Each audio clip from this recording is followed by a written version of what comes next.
In this video, I'm going to show you how to use the threshold and gradient features of Photoshop to create an effect similar to this one. First of all, you should select one of your photos that has a clear, simple subject on a simple background. I chose this picture of a kitten. As always, with all of your photos, you should check the levels. There's two different ways to do that. In the Layers panel, you click the half white, half black button, which is the Create New Fill or Adjustment layer, and choose Levels from the list. The other way to do it is to click the Adjustment panels and click the Levels button.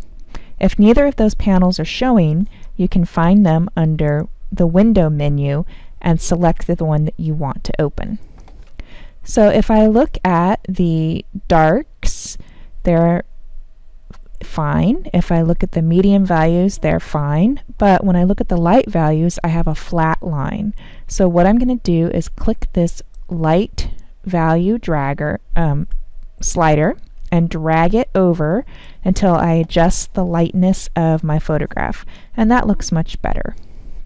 The next thing that I'm going to do is use the Create New Fill or Adjustment layer button again, and this time I'm going to click Threshold, which is down here towards the bottom. Alternately, I could click the Adjustments panel and click on the Threshold button there. So the default value of the threshold is 128. If you move the slider this way, you add more black. If you move the slider this way, you add more light.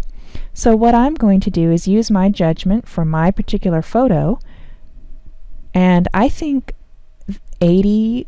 around 80 looks good for my photo. Your photo could be completely different.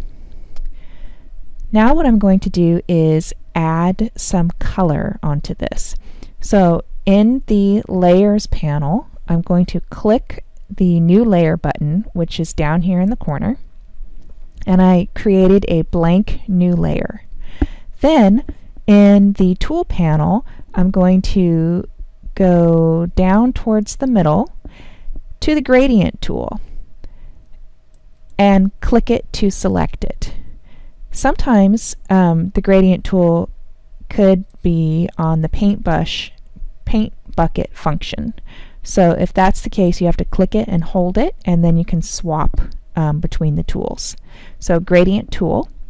Now to change the color of the Gradient tool, you open this menu up here, and there are some default gradients that are already on the list, but if you want to see more, you can click this little gear menu and you can add any of these that you want. So for example, I could add the pastels, and I don't want to replace the current gradients, I want to append it so it adds them to the list. So I'll just choose this one right here. And right now I have a linear gradient, which is the first selection. So I can click and drag up and down. I can click and drag diagonally. I can click from the bottom and drag up. So however you would like to make your gradient. Now that I have that, what I'm going to do is blend it with the layer underneath it. So to do that, here on the Layers panel, this second box down says Normal. I'm going to click this little button here to open up my choices, and I'll click the first one, which says Dissolve. So now it says Dissolve in this box. Now I can switch to my keyboard and use the down arrow, and it went to Darken and Multiply, Color Burn, Linear Burn, and I can go through all of them one at a time until I have looked at all of my choices. Hard light I like. And then once I've seen all of my choices, I can remember the ones that I liked. For example, I liked hard light, so I'm going to go back to that one.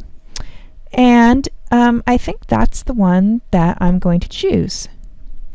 So what you should do next is go to File, Save, and save your finished project to your student drive, your student storage area, and then use a screen capture tool such as the snipping tool and make a screen capture so that you can turn in this project for credit. That's it for this video.